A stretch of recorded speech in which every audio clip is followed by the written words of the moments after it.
सास ससुर का प्यार। आप नहीं जानती माँ, यहाँ उल्टी गंगा बहने लगी है। ससुर जी जब से रिटायर हुए हैं, मेरी सास और ससुर दोनों किसी फिल्म के लव बर्ड्स की तरह अपने आप को जवान समझने लगे हैं। दिन भर हमारे घर के पास बने गार्डन में झूले पर बैठे बातें करते रहते हैं। उन्हें अपने पक चुके बालों का भी ख्याल नहीं रहता। अब इस उम्र में उन्हें ऐसा व्यवहार क्या शोभा देता है। सीमा अपने ससुराल के समाचार अपनी माँ को बता रही थी। तभी सास सुजाता उदास मन से रसोई घर में जाती हैं, क्योंकि बहू की वो कड़वी बातें उन्होंने सुन ली थी। उसकी सभी बातों को नजरअंदाज कर सास मसाले वाली चाय बना के पहले एक कप बहू को उसके कमरे में देकर दूसरा कप अपने पति रामनाथ के लिए लेकर जाती हैं। बहू ये देखती है और अपना मुंह टेढ़ा करती है। सास ने फिर से एक बार उसकी तरफ देखा, क्योंकि ससुर के रिटायर होने के बाद ये उनका रोज का ही काम बन गया था। वह अब किसी की भी परवाह किए बिना रोज अपने मर्जी के मुताबिक नए नए कपड़े पहनकर गार्डन में अपने पति के साथ बैठकर अपना ज्यादातर समय बिताती थी। उन्होंने अपनी पूरी जिंदगी अपने बच्चों के लिए कमा कमा कर बिता दी थी। इसीलिए अब बची कुची जिंदगी वे दोनों एक साथ समय बिताकर जीना चाहते थे। आनंद निवास बंगले जैसा 2 मंजिलों का घर पति पत्नी का यह सपना था, और उन्होंने बड़ी मेहनत से इसे पूरा भी किया था। सुजाता जी ने घर के सामने बड़े प्यार से उस गार्डन को बनाया और वहां पर कई फूलों के पौधे और बेल उगाई थी। उनके उगाई चंपा, जसवंती, मोगरा, गुलाब ऐसे दर्जनों फूलों की खुशबू से उनका गार्डन हमेशा महकता रहता था। अलग अलग ऋतुओं में सुजाता जी अलग अलग सब्जियां भी अपने उस गार्डन में उगाया करती। रसोई के लिए धनिया, पुदीना और मेथी उन्हें कभी बाहर से खरीदनी नहीं पड़ती थी। इतने सालों तक काम की भाग दौड़ में रामनाथ जी कभी भी इस जगह का आनंद नहीं ले पाए थे, लेकिन उनका पूरा खाली समय अब इसी जगह पर बीतता था। दरअसल एक और छोटा सा घर वहां बना सके, इसीलिए उन्होंने वह जगह खरीदी थी, लेकिन अब वह संभव नहीं था।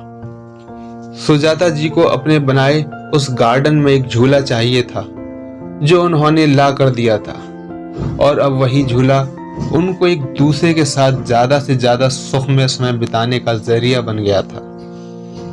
उन्होंने अपने घर में सभी जरूरी चीजों की और बाकी ऐसो आराम की चीजों की कोई कमी नहीं रखी थी। फिर भी बहू को दोनों का उस झूले पर बैठकर समय बिताना खटकता था। पहले दिन भर उसके साथ रहने वाली सास अब ज्यादा समय अपने पति को देने लगी थी। अपने सास ससुर को टोंट मारने का एक भी मौका सीमा नहीं छोड़ती थी। वह हमेशा अपने दिमाग उनको उस जगह से हटाने के लिए लगाती, और एक बार उसने ऐसा करने के लिए एक षड्यंत्र भी रचा। विजय, तुम्हें नहीं लगता हमें एक बड़ी कार ले लेनी चाहिए? सीमा ने अपने पति से कहा। आइडिया तो अच्छा है, लेकिन कार रखने के लिए जगह कहाँ है हमारे पास? एक ही छोटा सा गैरेज है जहां सिर्फ एक कार के लिए जगह है, विजय ने चिंता वाले स्वर में कहा। कौन कहता है जगह नहीं है? वह गार्डन है ना, जहां आजकल 2 लव बर्ड्स अपना डेरा जमाए बैठे हैं। सीमा ने पति की तरफ तिरछी नजर करते हुए कहा। आजकल तुम कुछ ज्यादा नहीं बोलने लगी हो?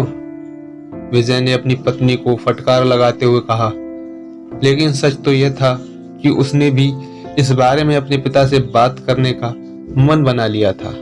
अगले दिन विजय पिता के पास गया और उनसे बोला, पिताजी, मेरा और आपकी बहू का मन है एक बड़ी कार ली जाए, पर बेटा हमारे पास पहले से एक गाड़ी है ना, दूसरी गाड़ी लेने के बाद हम उसे रखेंगे कहाँ?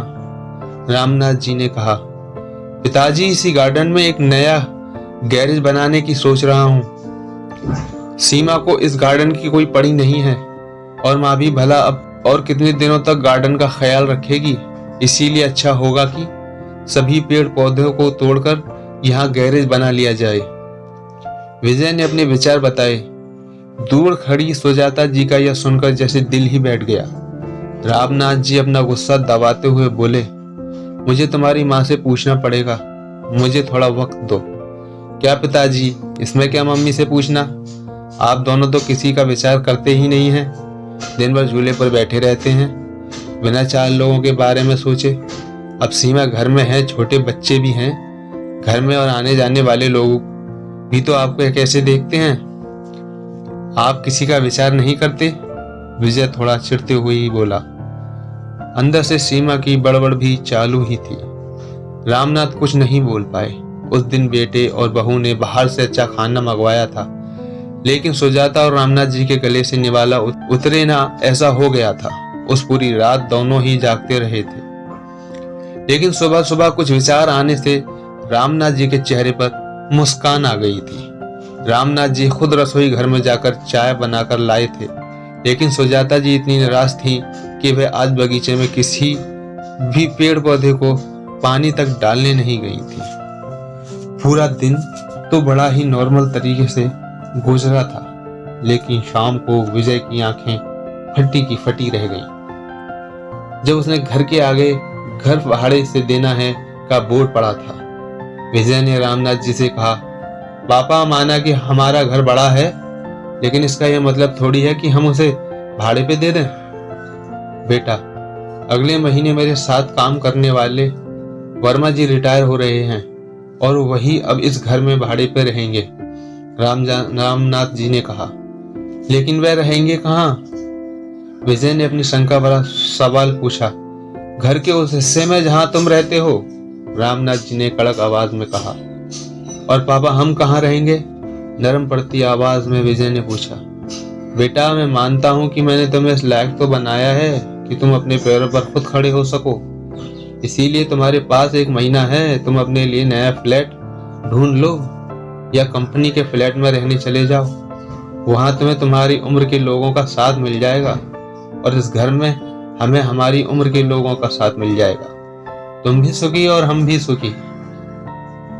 रामनाथ जी ने सब कुछ साफ साफ बताया। पापा, लगता है आप तो नाराज हो गए। कल मैंने जो भी कहा मेरा वह मतलब नहीं था, विजय ने अपने पापा के आगे हाथ जोड़ते हुए कहा। नहीं बेटा, तुम्हारी जनरेशन ने हमें एक सबक सिखा दिया है कि कैसे प्रैक्टिकल बनकर आ जाता है। हम बड़े तुम बच्चों को साथ में देखकर खुश हो सकते हैं, तो तुम्हें हमें साथ में देखने में क्यों प्रॉब्लम होती है? ये घर, ये गार्डन में बड़े हुए ये पेड़ पौधे इस बात के गवाह हैं कि कैसे तुम्हारी माँ ने मेरे लिए और खासकर तुम्हारे लिए जी जान से सेवा की है। अपना समय, अपनी जवानी खर्च कर दी। इसीलिए इन सब पर तुमसे और मुझसे भी ज्यादा तुम्हारी माँ का हक है, और इन सब को मैं तुम्हारी माँ से छीन नहीं सकता। रामनाथ जी ने अपनी पत्नी की तरफ देखकर कहा। जाने अनजाने में हम हमेशा ये गलती कर बैठते हैं। हम सोचते हैं कि हमारे बड़े बूढ़े हमारे हिसाब से जीवन जिए के लिए, ऐसा करवाने के लिए हम उन पर अपने विचार थोपने लगते हैं, लेकिन हम यह भूल जाते हैं कि उन्होंने हमारे लिए कितना त्याग किया है। और जब उन्हें उनके हिसाब की जिंदगी जीने का मौका मिलता है, तब उनका साथ देने के बजाय हम उनके विरोधी बन जाते हैं। हमें ऐसा नहीं करना चाहिए। हमें अपने माँ बाप का आदर करना चाहिए और उनसे प्यार करना चाहिए।